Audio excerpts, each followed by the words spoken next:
The glitz, the glamour, the lights, the casinos, there is no mistaking the Las Vegas Strip. But feet below ground, I should say, lies another side of Sin City you may never have seen. Hundreds of homeless men and women live in a vast network of underground storm drains. The tunnels keep them cool in the summer heat and hidden from tourists playing slots.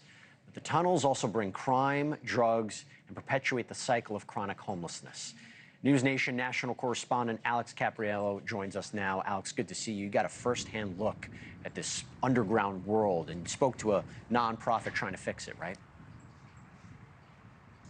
Yeah, that's right, Jesse. Right here behind me is the world-famous Las Vegas Strip. It's known, it's well visited by millions of people from all around the world who come and see it each and every year. But what's not very well known is this world that's hidden directly beneath it. Underneath the bright casino lights of the Las Vegas Strip, there's a complex network of tunnels running 600 miles long. It's pitch black, damp, and there's a faint smell of decay and rot. But despite it all, it's home to nearly 2,000 fragile members of society.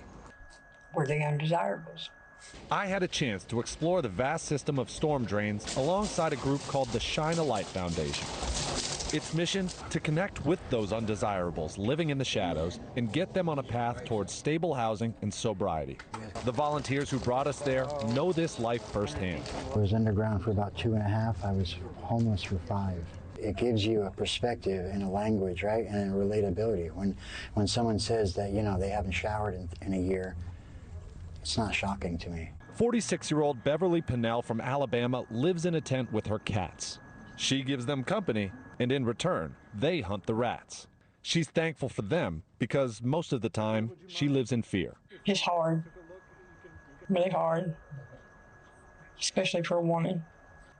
So a man like you comes in, there's really not much a woman like me could do if he's got, you know, bad intentions. And Tony dreams of the day he can one day get clean from his heroin addiction.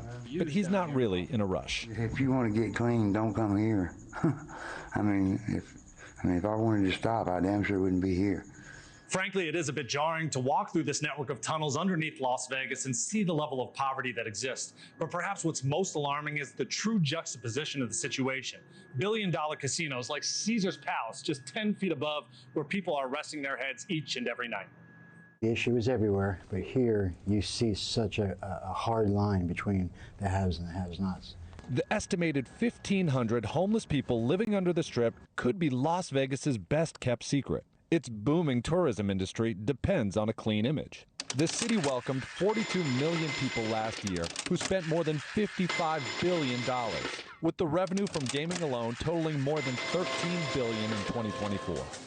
It's incomprehensible wealth compared to the depth of despair just 10 feet beneath the slot machines and blackjack tables. Hard to believe a society like ours can accept that kind of disparity that close together. Clark County Commissioner Tick Sagerbloom recognizes the irony of the situation and the dangers of abandoning a forgotten society deep within miles of storm drains. Our biggest problem is beds. We have a good entry system, but we don't have the ultimate bed. And so if at the end of the day you treat people, you find them rehab, whatever it is, but they don't have a place to live permanently, then that's where they become chronically unhoused. Recently, there's been a renewed effort to solve the crisis in Las Vegas. Some casinos have matched $100 million of public funding on a 250,000 square foot community, which will provide 900 beds, medical and social services to the unhoused beginning in 2028. All this while Shine a Light makes its weekly treks into the shadows to give food, batteries, and hope to the ones who can't find their way out of the dark. Us shining a light on this has brought it more to the narrative, and people are getting involved, so it is changing. Not as much as we'd like, obviously, but it is changing. And Jesse, this all comes at the very same time that President Trump is trying to push American cities and states to take people off the sidewalks and put them directly into treatment facilities. However, the advocates and the homeless people that I'm speaking to disagree about the idea of actually forcing people into rehabilitation.